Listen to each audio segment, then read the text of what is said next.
Le Québec amorce aujourd'hui une rentrée parlementaire dans un contexte pour le moins exceptionnel. On entend dire que la démission de François Legault, la course à la chefferie, l'instabilité qui en découle, tout ça ne doit pas servir de prétexte à l'inaction. On peut comprendre, mais pour nous, ça remet clairement en question la poursuite de projets de loi qui fragilisent nos droits collectifs et l'État de droit. Alors, au nom de la Fédération autonome de l'enseignement, avec la CSN, la CSQ, la FTQ, la CSD, la PTS, la FIC, le SFPQ et le SPGQ, on lance un message clair au gouvernement aujourd'hui. Il est temps de changer de cap. Dans les derniers mois, on a assisté à une multiplication d'initiatives législatives inquiétantes.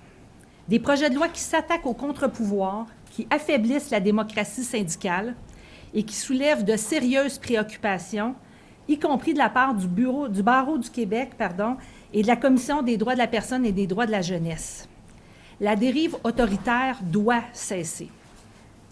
À quelques mois des élections, ce gouvernement n'a plus la légitimité d'imposer des projets de loi qui divisent la société québécoise, notamment les projets de loi 1 et 9. Et quant au projet de loi 3, on demande clairement l'abandon de toute disposition visant à rendre des cotisations syndicales facultatives. Juste la première année, l'application de ce projet de loi va coûter des dizaines de millions de dollars aux personnes syndiquées. Et ça, c'est sans compter la lourdeur bureaucratique que ça entraînera, non seulement pour les organisations syndicales, mais aussi pour l'appareil de l'État et pour des employeurs privés. Il reste encore quelques mois à ce gouvernement pour poser des gestes utiles et responsables. Les priorités des Québécoises et des Québécois sont connues. Lutter contre la crise du logement, la crise de l'itinérance, freiner l'explosion des coûts de la vie, améliorer l'accès à des services publics de qualité, notamment en éducation. François Legault l'a lui-même reconnu, les Québécoises et les Québécois ne le suivent plus.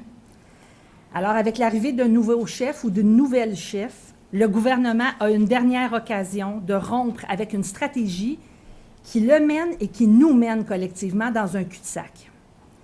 On l'invite à cesser d'effriter l'État de droit et de se concentrer sur des mesures qui feront une réelle différence dans la vie des gens. Je vous remercie et je cède la parole à François Hainaut, vice-président à la CSN. Merci, Mélanie. Écoutez, on l'a dit, ce qu'on demande avec la rentrée parlementaire, les 9 organisations syndicales, c'est de retirer les projets de loi 1, 3 et 9. On l'a dit, c'est pas nous qui le dit, le barreau l'a dit, la Commission des droits des personnes de la jeunesse l'ont dit également, c'est une dérive autoritaire, c'est une attaque de plein front aux contre-pouvoirs que sont les syndicats. Donc, nous, ce qu'on demande, c'est de retirer ça. Écoutez, ça a pris des mois, presque une année, pour être capable de refaire les systèmes de paye, pour être capable de payer les primes en éducation et en santé. Imaginez-vous le temps que ça va prendre pour faire un code sur les payes pour une deuxième cotisation syndicale. On l'a dit, la loi 1 sur la Constitution, ça vient mettre en péril des batailles que nos mères, nos grands-mères ont faites sur le droit à l'avortement. Hein? C'est un juriste qui maintient cette bataille-là, tout comme c'est un juriste qui maintient la bataille sur la loi 3. Donc, nous, ce qu'on dit présentement, c'est vraiment de mettre ça au neutre. Il va y avoir un nouveau gouvernement en octobre. On verra après si c'est nécessaire qu'il fasse l'élection là-dessus. Mais présentement, je pense que le gouvernement, c'est un gouvernement en dérive, puis il doit s'occuper des vraies choses, à savoir le logement, la santé, l'éducation. Je pense que c'est des priorités que la population veut au Québec. Donc, c'est pour ça que nous, on pense que 1, 3 et 9 doivent être retirés. Bonjour tout le monde. Bon, deuxième mandat de la CAQ, on a vu un peu le vrai fonctionnement du gouvernement avec une idéologie bien campée, conçue à un petit groupe de personnes et une idéologie qui amène au conflit, qui amène à l'affrontement, qui amène à la polarisation, qui fait que c'est la faute des autres tout le temps. C'est la faute aux syndicats, c'est la faute au fédéral, c'est la faute à tout le monde. Mais aujourd'hui, le constat qui a été tiré par François Legault récemment, ben c'est qu'il y a de leur faute là-dedans. il y a de leur responsabilité sur ce qui se produit, plutôt que de générer une cohésion, une unité, de faire en sorte qu'on travaille tout le monde ensemble à améliorer, bien, on a une idéologie de division, d'affrontement puis de tension sociale.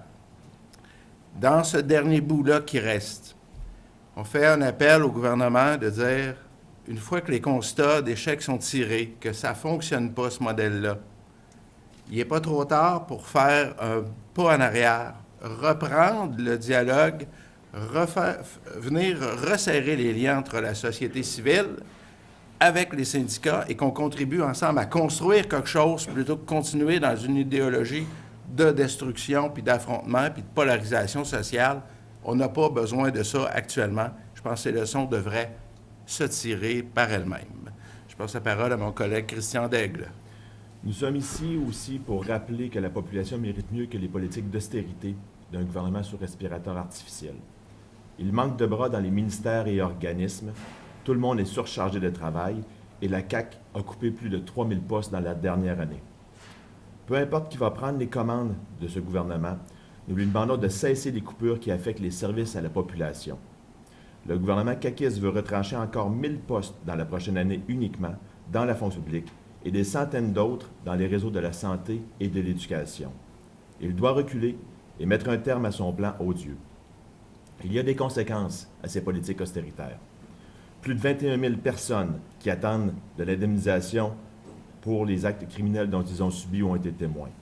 Plus de 240 000 appels qui demeurent sans réponse pour les personnes à l'aide financière aux études à la suite des coupures de personnel.